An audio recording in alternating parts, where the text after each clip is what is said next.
Punjab Haryana high court में आज सभी वकीलों ने कामकाज ठप रखा है। क्या है ये पूरा मामला? हमारे साथ वकील हैं, पूरी फ्रेटर्निटी है। आज इनकी मीटिंग हुई है इसको लेकर। एडवोकेट अशोक सहगल हमारे साथ हैं। शुक्रवार को इनके घर पुलिस रेड करती है और इनकी कार से 1.5 किलो गांजा बरामद होता है। ये पूरा क्या मामला था? क्या इन्हें फंसाने की कोशिश हो रही थी? इस पर पूरी मीटिंग भी अभी होके उठी है। अशोक सहगल जी, अगर हम बात करें, शुक्रवार को 2 बार पुलिस आपके घर पर रेड मारती है, आपकी गाड़ी पर खास कर उनकी निगाह होती है। क्या पूरा मामला था, आप बता सकते? ऐसे है जी, मैं कुछ काम, मेरे घर में कंस्ट्रक्शन चल रही है, मैं कुछ काम के लिए 7:30 बजे मैं करीब, हमारे कोई रिलेटिव हैं, उनका बेटा 2.5 साल का था, वो जनरल हॉस्पिटल एडमिट था। हम उसको देखने गए थे, मैं और मेरी वाइफ। उसके बाद हम 9 बज के करीब 20 मिनट पे घर वापस आ गए हैं। मैंने अपनी गाड़ी, मेरे घर में कंस्ट्रक्शन चल रही थी, तो मैंने गाड़ी वो साइड वाले, जो हमारा साथ वाला घर है, उसके बाहर, गेट के बाहर मैंने पार्क कर दी। तो उसके बाद मैं अपना गाड़ी को लॉक करके, सेंट्रल लॉकिंग गाड़ी की थी, मैं ऊपर चला गया। उसके बाद करीब 11:15 बजे 2 पुलिस वाले, जिसमें एक को मैं पर्सनली जानता था, बिकॉज ही कभी वो हमारे घर में कोई पासपोर्ट रिन्यूअल की वेरिफिकेशन के लिए आए थे। तो मैंने उनको पूछा कि आप क्या करने आए हो यहाँ पे? तो कहता है जी, आपकी गाड़ी आपकी है 68 नंबर ब्लैक? मैं क्या, हाँ जी होंडा। कहते हाँ जी, मेरी है जी। तो कहते आप गाड़ी की चाबी लेके प्लीज़ नीचे आ जाओ। मैंने कहा क्यों, क्या बात है? कहते जी आप 1 मिनट आओ। बट उन्होंने मेरे को कुछ नहीं बताया। जब मैं नीचे गया तो उन्होंने कहा जी गाड़ी आप खोल दो। मैंने गाड़ी अनलॉक कर दी, बिकॉज देवर पुलिस। तो मैंने कहा नहीं यार, चलो गाड़ी मैंने अनलॉक कर दी। तो मैंने उनको ये ज़रूर पूछा, मैं क्या भाई बात क्या, बता दो। कहते जी हमें कोई गलत इन्फॉर्मेशन मिली, हमें कोई इन्फॉर्मेशन नहीं मिली थी कि आपकी गाड़ी कोई एक्सीडेंट करके आई है। तो मैं क्या भाई, तो उसको गाड़ी को देखने की क्या ज़रूरत थी? अंदर से क्या आपको चाबी की क्या ज़रूरत है? बाहर से यू कैन चेक इट। तो कहते नहीं जी चलो। और उसके बाद मेरी थोड़ी सी वो करने के बाद आर्ग्यूमेंट वो निकल गए। उसके बाद मैंने गाड़ी लॉक की, तो मैं ऊपर आ गया। ऊपर आने के बाद फिर मैं फैमिली के साथ बैठा हुआ था। तो उसके बाद मैं करीब 12:30 बजे मैं सोने चले गए हम। तो 1 बजे, 1:10-12 के करीब दोबारा पुलिस वाले, 3 पुलिस वाले फिर मेरे पास आए, because I have a CCTV in my house. तो मैंने वो कमरे अपने उसमें से स्क्रीन में देखा, तो पता लगा कि 3 पुलिस वाले बाहर खड़े हैं। तो मैंने उनसे पूछा भाई क्या बात है? दरवाज़ा खोला, मैंने कहते जी गाड़ी 68 नंबर आपकी है? मैंने बोला हाँ मेरी है। तो कहते जी चेक करनी है। मैं कहा यार आप 11:15 बजे पहले गाड़ी 2 बंदे आके चेक कर गए हैं, अब आपको दोबारा क्या ज़रूरत पड़ गई? कहते जी नीचे आओ, DSP साहब भी आए हुए हैं। तो फिर मैं क्या, चलो चलते हैं नीचे। जाके I was surprise to see कि there were about 25 persons there, policeman. तो उन्होंने कहा जी गाड़ी खोल दीजिए। मैंने फिर गाड़ी अनलॉक कर दी। तो मैं और मेरी wife, we both came down. तो उन्होंने मेरे सामने डिग्गी खोली गाड़ी की डिग्गी में कुछ नहीं था। मेरे को भी पता है कि मेरी गाड़ी है, उसमें कुछ भी नहीं हो सकता। तो मैंने बगैर किसी उससे एजिटेशन से मैंने उनको कहा गाड़ी खोल लो आप। गाड़ी उन्होंने खोली। तो आई वॉज सरप्राइज टू सी कि जी व्हेन दे टोल्ड मी कि जी गाड़ी में कुछ है। मैंने कहा जी क्या है? कहते जी ये देखो। एंड दे से कि जी इसमें कोई गांजा है। मैं कहा जी मैंने तो आज तक इसकी शक्ल भी नहीं देखी, कैसा होता है? तो कहते आप देखो। मैं कहा जी मैं, why should I, because it's not my property, मैं नहीं देखूंगा, मैं इसके पास भी नहीं जाऊंगा। और मैं उसके पास भी नहीं गया और मैंने उसको देखा भी नहीं। अशोक जी, अगर बात करें तो 2 बार रेड पड़ी थी। एक बार आप बता रहे हैं कि 11 बजे के आसपास, और एक बार रात के 1 बजे। तो 11 बजे पुलिस को नहीं मिला था वो पैकेट जो रात को 1 बजे? 11 बजे कोई पुलिस को कुछ नहीं मिला। पुलिस ने चेकिंग की। हाँ, ये सारा एपिसोड होने के बाद, जब इंटरवेंशन ऑफ चौहान साहब, सेक्रेटरी साहब, जोशी साहब, सब के बाद जब इन्होंने अंडरटेकिंग दे दी कि जी आप जब कहोगे ये अपना कि सहगल साहब जो हैं वो आपको वहाँ पे आपके थाने में आके इन्वेस्टिगेशन करेंगे, तो उन्होंने मेरे को, पुलिस ने छोड़ दिया। इस मामले में हम बात करें, कोई आम व्यक्ति होता है, अगर उसकी गाड़ी से बरामद होता है तो उसे तुरंत गिरफ्तार कर लिया जाता है। आपके साथ ऐसा क्या हुआ? मेरे साथ कुछ नहीं जी। मेरे को लगता है किसी बंदे ने मेरे साथ, ऑब्वियसली कोई दुश्मनी है, मेरे को नहीं पता। मेरे को पुलिस ने पूछा कि आपकी किसके साथ दुश्मनी है?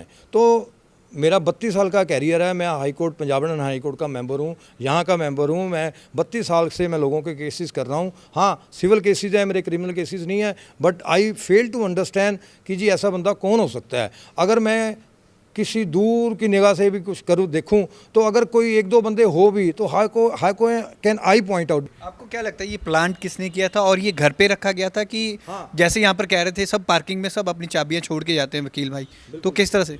जहाँ तक मेरे को लगता है ये, हाँ डिस्ट्रिक्ट कोर्ट भी, हाई कोर्ट भी हम जाते हैं, जहाँ हमें पार्किंग का स्पेस नहीं मिलता तो हम अपने जो अटेंडेंट हैं उनको चाबी दे देते हैं, भाई तू जब मर्जी जहाँ मर्जी पार्क कर दे, जब हम आएंगे इस तरह से चाबी ले लेंगे। और this practice is going for the lost so many years, ये आज की बात नहीं है। तो ये प्लांट वाली बात है जो मेरे को ये नहीं लगता डिस्ट्रिक्ट कोर्ट में हुई थी। और उसके बाद मैं हॉस्पिटल गया था 32 में, तो वहाँ पर मैं अपना पार्किंग में गाड़ी लगाई थी मैंने इमरजेंसी में, तो मेरे को लगा एक तो यहाँ वहाँ पे हो सकता है या मेरे घर के आगे हो सकता है, but the things cleared at that time when I saw the CC footage from my own cameras. तो मैंने देखा अगले दिन शाम को, तो मेरे को लगा कि मैंने 9:23 पे गाड़ी लगाई है घर पे, और करीब 10 मिनट बाद because I have a centre locking in my car, तो मैंने देखा कि वो 10 मिनट बाद मेरी गाड़ी एट वन स्ट्रेच 20 बार ब्लिंक हुई है, 20 बार ब्लिंक हुई है। बट वो गाड़ी जो है आधी वो गाड़ी है मेरे कैमरे के ऑपोजिट थी, तो पीछे वाला portion because there was a fencing, तो वो पीछे वाले पोर्शन का पता नहीं लगा वो कौन बंदा आया था। I am trying. हमारे साथ एडवोकेट भी हैं सौरभ जोशी, जो उनके घर के पास ही रहते हैं, वहाँ पर मौके पे पहुँचे थे।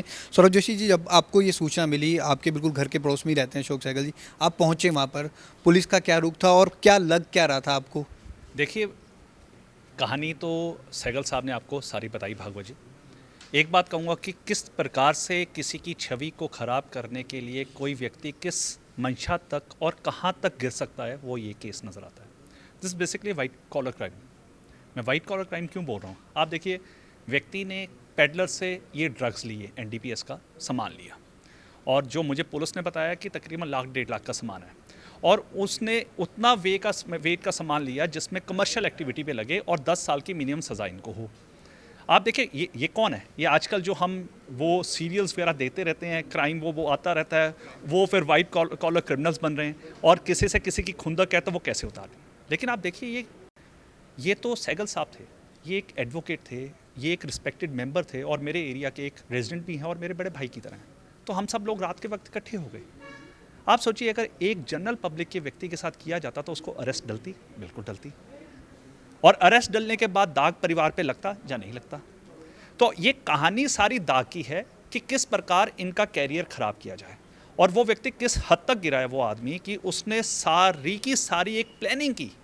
पहले 9 बजे फ़ोन करते हैं लोकल थाने वालों को कि आप जा क्यों नहीं रही हैं, मैं आपको टिप दे रहा हूँ कि उसकी गाड़ी में सामान पड़ा है, और वो आते हैं, उस समय सामान नहीं मिलता है। फिर वो PCR वालों को रात को 12:30 बजे कॉल करता है कि आप क्यों नहीं जा रहे हैं, मैं वो लोकल एरिया वालों को बता चुका हूँ। आप देखिए वो क्या कर रहा था।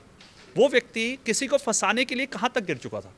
अगर हम इसमें बात करें, जिस तरह से फंसाने की कोशिश की थी, तो इस पर आप कार्रवाई भी चाहते हैं, इस करके आपने कामकाज भी ठप रखा है, तो कल से काम शुरू कर देंगे? और पुलिस की तरफ से क्या एश्योरेंस मिली है, कब तक गिरफ्तार? देखिए, ये तो मैं बार की जितनी तारीफ करूँगी, खड़े हैं सब लोग बाहर के।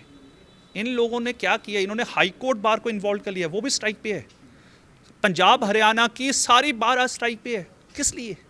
अपने वकील भाई के लिए, कि आज एक वकील साहब के साथ हुआ है, कल को किसी के साथ भी ऐसा। अब हम अपनी जो चाबी है, हम अटेंडेंट्स को पकड़ा के चले जाते हैं। भाई साहब, हमारे पास हमारी गाड़ी की चाबी नहीं होती 9 बजे से लेकर 5 बजे तक, तो हमारे तो कोई भी चाबी लेकर कोई भी सामान रख सकता है। हमें तो फॉल्सली इम्प्लीकेट करना बहुत आसान है। सर, हम बात करें, अब केस अभी DSP एश्योरेंस देके गए हैं कि कल कल्प्रिट पकड़ा जाएगा, कल से कोर्ट शुरू हो जाएंगी, कि कल बीटिंग के बाद अब तय करेंगे कि क्या हुआ? कल जो SSP साहब से 12 बजे मीटिंग है, उसके बाद सारा डिसाइड करेगा, होगा यहाँ पर हाउस ही करेगा।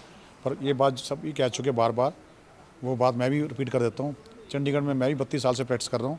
ये फर्स्ट टाइम कई सालों बाद ऐसे SSP देखा है जो स्टैंड लेने वाला आदमी है। इसने कल परसों जब हम रात को थे वहाँ पर, बड़ा स्ट्रेट फॉरवर्ड कहा कि रिकवरी होगी, ठीक है, कोई बात नहीं, इन्वेस्टिगेशन करेंगे, वकील अरेस्ट नहीं करना। ये बहुत अच्छी बात लगी, और ये उम्मीद करता हूँ मैं हर आदमी से ऐसा होना चाहिए जहाँ को डाउटफुल हो। तो सभी जो एडवोकेट हैं वो एक साथ हैं इस केस में, इसको लेकर इन्होंने मीटिंग भी की है। कल इनकी SSP के साथ मीटिंग है, उसके बाद ये डिसाइड करेंगे कि कोर्ट का कामकाज सुचारू रूप से चलेगा या नहीं। कैमरामैन अमित के साथ भगवत सिंह, पंजाब केसरी, जगबानी TV, चंडीगढ़।